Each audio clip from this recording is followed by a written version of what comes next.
Hello students, जय हिंद and welcome to Gagan the deserving India. So guys, आज का आपको पता है कि हम जिस चीज़ के बारे में डिस्कस करने वाले हैं वो एक ब्रिज है, एक नैरो ब्रिज है जो कि आपके देहरा गोपीपुर डिस्ट्रिक्ट कांगड़ा में है। और क्यों ये न्यूज़ में है? क्योंकि बोला गया है कि जो ये 70 साल पुराना जो ये नैरो ब्रिज है उसको जो है वो रिप्लेसमेंट जो है वो चाहिए, यानी कि या तो उसको मेंटेन करो या फिर उसको रिप्लेस करो। ठीक है, नया ब्रिज जो है वो उसकी जगह बनाओ या फिर उसको जो है प्रॉपर मेंटेन करके उसको एक नए की तरह जो है वो कंस्ट्रक्ट करो। ठीक है, तो अब देखो यहाँ पे है क्या कि इस ब्रिज को इतना ये न्यूज में क्यों है, कौन सी रिवर के ऊपर है। ठीक है, तो ये सारा जो है वो आज आपको इस वीडियो में देखने को मिलेगा और ये हिमाचल के एग्जाम के लिए बहुत ज्यादा इंपॉर्टेंट रहेगा। अब देखिए, जो ये 70-year-old ब्रिज है, ठीक है, ये कहाँ पे है? ये ब्यास नदी के ऊपर है। कहाँ पे? देहरा गोपीपुर में, जो कि कांगड़ा डिस्ट्रिक्ट में। और ये कांगड़ा चंडीगढ़ नेशनल हाईवे 503 पे जो है वो बना हुआ है। ठीक है, और काफी लंबे टाइम से इसको जो है वो बोला गया है कि इसको रिप्लेस किया जाए या फिर इसको मेंटेन किया जाए। अगर हम एज पर न्यूज की रिपोर्ट देखें तो देखो, हाई वॉल्यूम ट्रैफिक है इस ब्रिज पे, क्योंकि ये क्या करता है, कांगड़ा डिस्ट्रिक्ट को दिल्ली चंडीगढ़ को जो है और बाकी पंजाब और हरियाणा के पार्ट के साथ कनेक्ट करता है। ठीक है, उसके बाद अगर हम बात करें, जो ये जो नैरो ब्रिज है इसमें काफी ज्यादा ट्रैफिक जो है अब इंक्रीज हो चुका है। पहले जब ये 70 साल पहले बनाया था तो उस हिसाब से जो वहां पे ट्रैफिक होता था उस हिसाब से डिजाइन किया था, लेकिन अब ट्रैफिक जो है वो काफी इंक्रीज हो चुका है, लेकिन अभी तक कुछ हुआ नहीं। अब ये इसलिए ये न्यूज में इसलिए है ज्यादा, क्योंकि ये जो ब्रिज है इसको कंस्ट्रक्ट किया गया था 1964 में, और तब कंस्ट्रक्ट किया गया था जब कांगड़ा डिस्ट्रिक्ट जो था वो पंजाब का पार्ट हुआ करता था। ठीक है, और उस टाइम ये इनोग्रेट किया गया था उस टाइम के चीफ मिनिस्टर यानी कि प्रताप सिंह कैरोन के द्वारा। तो इसलिए ये आपका जो ब्रिज है वो काफी इंपॉर्टेंस रखता है आपके एग्जाम पॉइंट ऑफ व्यू से। ठीक है, क्योंकि इसका हिस्टोरिकल बैकग्राउंड जो है वो बहुत इंपॉर्टेंट है।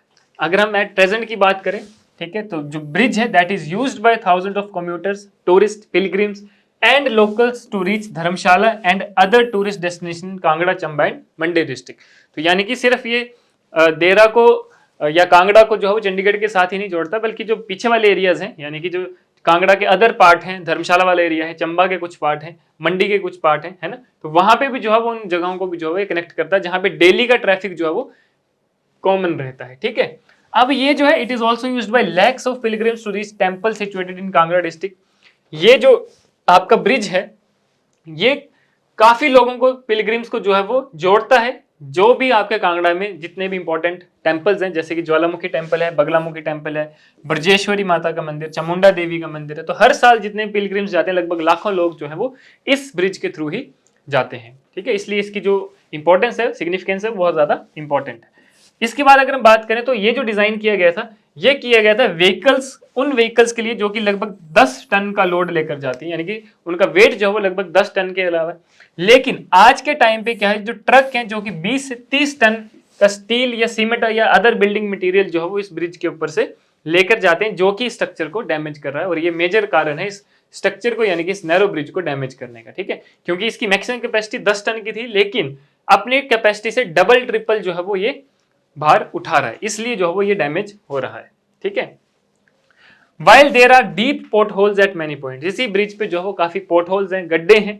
ठीक है, तो जो कि इसकी जो शेप को बिगाड़ता है और इस स्ट्रक्चर को जो है वो डैमेज जल्दी करता है।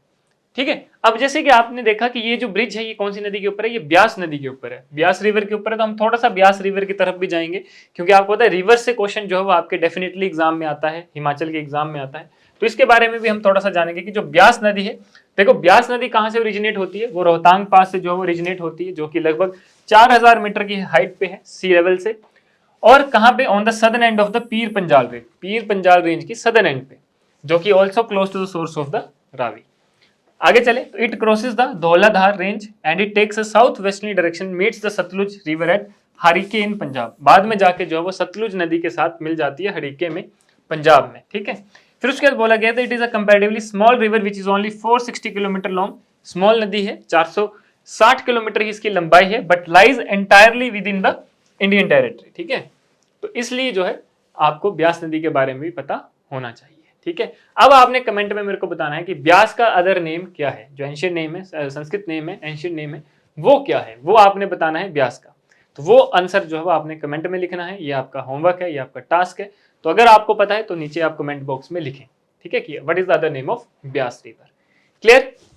तो गाइज ये थी हमारी आज की न्यूज, जो कि बहुत इंपॉर्टेंट करंट अफेयर था, जो कि आपके एग्जाम के लिए बहुत ज्यादा इंपॉर्टेंट है। ठीक है, तो बने रहे कुछ ऐसे ही और इंपॉर्टेंट इन्फॉर्मेशन के साथ और फैक्ट्स एंड फिगर्स के साथ। तब तक के लिए धन्यवाद। जय हिंद।